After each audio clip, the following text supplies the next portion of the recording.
We now explore a thought experiment by comparing a AA/A rated bond fund with a BB/B rated bond fund.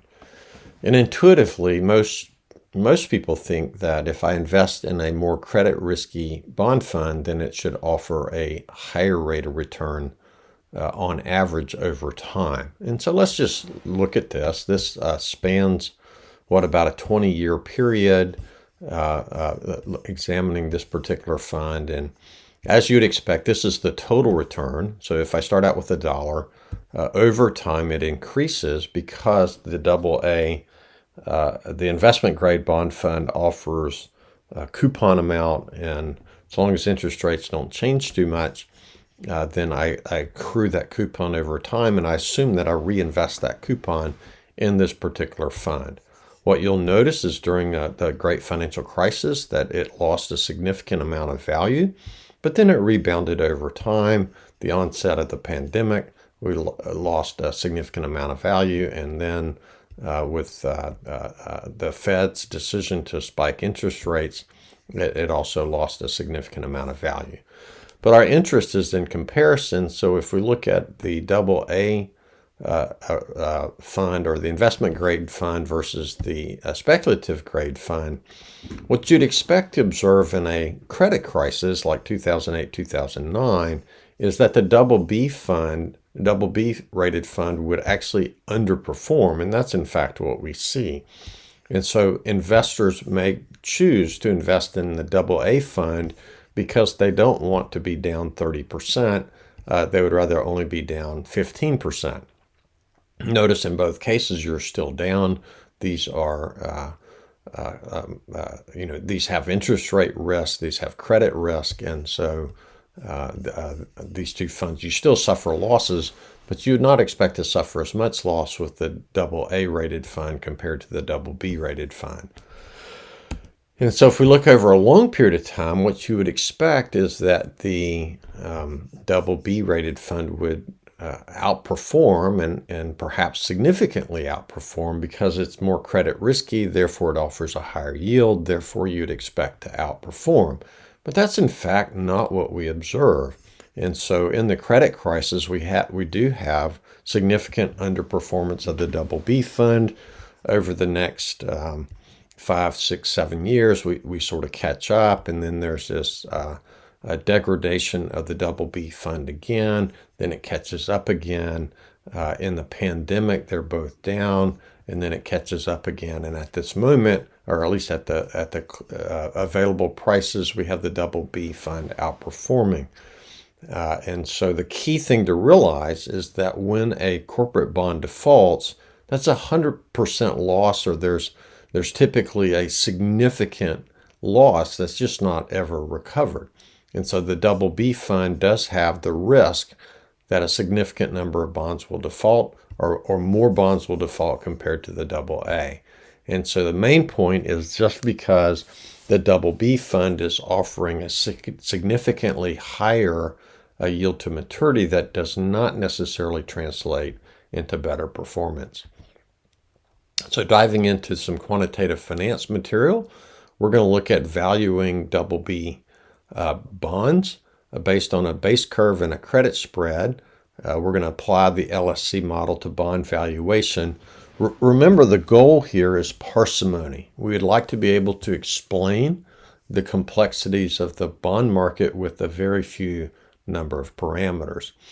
And so, as you recall, using continuous compounding, the value of the bond is simply the present value using continuously compounded rate times the cash flow at each of the remaining coupon payments. The difference now is that this yield to maturity varies across the term structure. And so what we have is the yield is different for each of the future times to maturity.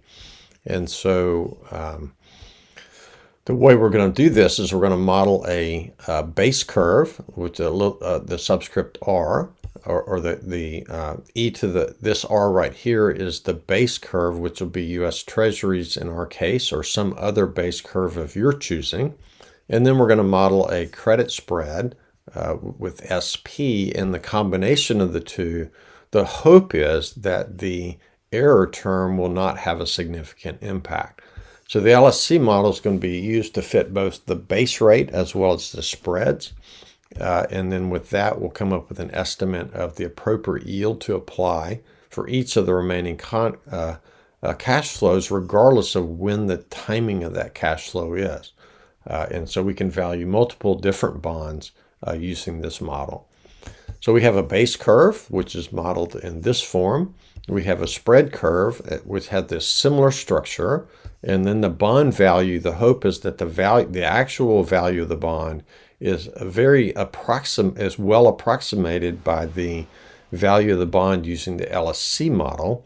And to help support this notion, what we really are concerned about is changes in the value of the bond, or percentage changes in the value of the bond. And that is, if we have error in this estimate, hopefully the error is relatively constant over time, and hence our holding period return estimates will be fairly accurate. This is an empirical question, and if you deploy a model of this nature, you investigate how well it fits. And so we're going to start out with the CMT yields as forming our base curve, and then we're going to collect some double B spreads to form our credit spread, and we'll explore different scalars and number of factors and different issues. So the bond functions have what we explored before. The LSC functions are very similar to the U.S. Treasury. The goal here is to have an LSC rate for every single maturity, regardless of when the cash flow actually occurs. And so if the CMT and the double B curves are assumed to be par bond curves, and interestingly, if we assume a par bond, that means the value of the bond is equal to par, and we can actually solve for the implied coupon amount and build out the par bond curve, the implied par bond curve based on a handful of CMT rates or a handful of double B rates.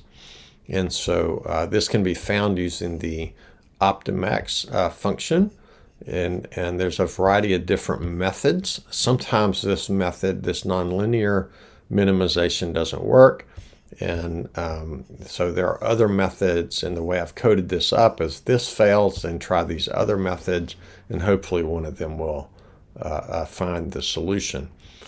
And so there's some built-in audit checks that we'll look at when we take a brief look at the code. And the double B discount rate is found in a very similar fashion. The key insight here is that we could either model the base curve and the spread curve, or we could model the double B curve and the base curve and infer the spread curve. Mathematically, these work out to be the same thing so long as we keep the scalars constant across the different curve fits. And so it really doesn't matter whether you want to fit the spread or you want to fit the double B and then infer the spread. You can go either way. And so this is an illustration of the results of the circles are the CMT rates. This is a two-factor fit, and then this symbol here is basically the double B curve, and this is the double B fit. The upside down triangle is basically the discount rate for the double B, and it's very difficult to discern the difference between the CMT par bond rate and the discount rate. If we just look at spreads, we see that this is a very good fit, and so the discount rate, if the spread curve is upward sloping, then the appropriate zero coupon discount rate is even steeper. And so we apply this model to Xerox, and we find that, again, running in the circle, it's not surprising that the quoted bond price and the bond price estimate using yield to maturity give nearly identical results. But the LSC model, we would not expect it to be a perfect fit. And this is a two-factor model. Now, interestingly, the fit is not perfect, and so we don't expect it to fit the Xerox bonds perfectly. And so with a four-factor model, the fit is improved, and the spread fit is different with 4 factors and different scalars. Interestingly, the estimation error actually increases. And so just because you add additional factors does not mean your particular bond is fit better. And again, our goal is simply to model the risk and possible returns available within corporate bonds. And so with a handful of factors, I'm now able to do all kinds of risk analysis and analytics on an entire bond portfolio. So in summary, we did a quick investigation of the corporate bond market. We applied the LSC model to see how it works. We'll take a quick look at some of the R code. We now examine the R code provided for Module 4.2, Valuation of Corporate Bonds. If you'll notice that the number of R files is very, there's just really not that many. Basically, there's an input file that provides some information on Xerox BB corporate bonds. There's the manually inputted CMT rates for the appropriate date. And then there's some more detailed BB yields. These are not the spreads, but the yields that will be applied, and some of the initial parameters depending on how many factors we want to examine. The bond functions are the same as the U.S. Treasuries. I added some spread functions just to explore different things that could be done. And so I'll make this a little bit bigger, and because some graphics are on the way. And so if I just select the whole test code, remember, just run the test code and you'll run the whole package. And so I recommend just running it and then going back to check out the different graphs produced. What we observe is we have CMT rates, we have the par bond fit, the CMT fit, and then the discount rate fit. And the discount rate is what's most important, as it's the zero coupon rate, so that we can value each cash flow. If we look at the BB rate, we get the same type of fit. And the other graph produced is just the spreads, the spot, and the discount of the credit spreads, depending on if that's the direction you want to do the analysis. So I would encourage you to explore this code. By now that should be somewhat familiar and how it works, and you can modify how many factors that you want to use and how well the fit is, and you can begin to build out your own way of analyzing corporate bonds with a very parsimonious model. If you'll notice from lines 161 to 169, if the optimization routine fails, then use a different one. And so there's different optimization methods, and then you have to check to make sure that it actually did find a solution. And there's some test routines and graphs produced. And so this is a very brief look at corporate bonds and one application of a parsimonious model based on the LSC.